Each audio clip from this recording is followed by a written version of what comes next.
Diskusi mengenai implementasi strategi semakin populer dalam satu dasawarsa terakhir, sejalan meluasnya kesadaran bahwa implementasi strategi jauh lebih penting daripada formulasi strategi.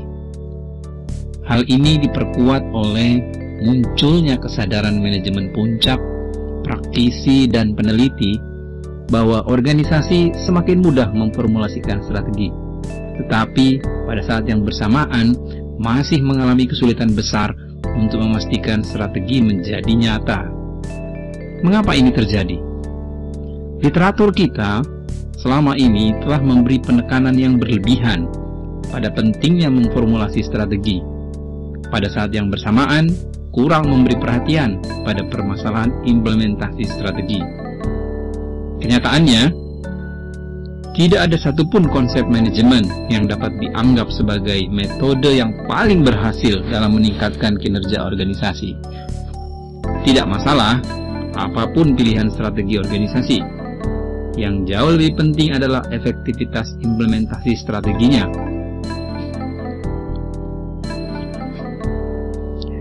Strategi merupakan hasil penetapan tujuan jangka panjang organisasi. Strategi merupakan pilihan tindakan serta alokasi sumber daya dalam rangka mencapai tujuan strategik organisasi. Oleh karena itu, implementasi strategi merupakan proses penerjemahan strategi menjadi inisiatif organisasional melalui desain struktur organisasi, perencanaan sumber daya, dan pengelolaan perubahan strategik dalam organisasi. Organisasi umumnya meningkatkan kesuksesan melalui 3 langkah manajemen strategik, yakni strategic analysis, strategic development, dan strategic implementation.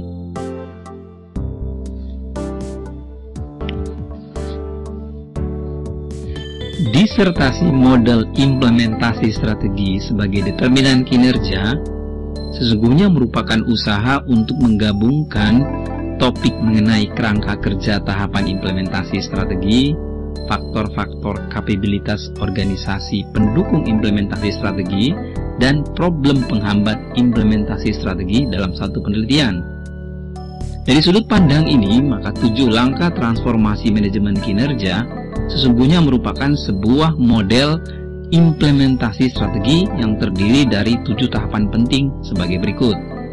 Pertama, pentingnya menemukan kembali misi dan visi yang membakar semangat. Tahapan kedua, kita perlu mengidentifikasi indikator kinerja level organisasi. Ini kemudian diikuti dengan langkah ketiga, yaitu menetapkan indikator kinerja berbasis posisi terkait keberhasilan yang penting untuk setiap jabatan di dalam organisasi. Langkah keempat diikuti dengan memperjelas deskripsi indikator keberhasilan kinerja tersebut dengan target yang menantang. Langkah kelima adalah kita harus memastikan munculnya rencana kerja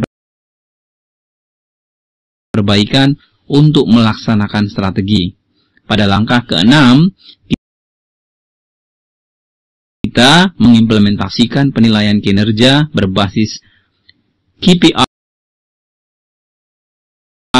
dan kompetensi, dan kemudian sekaligus menghubungkannya dengan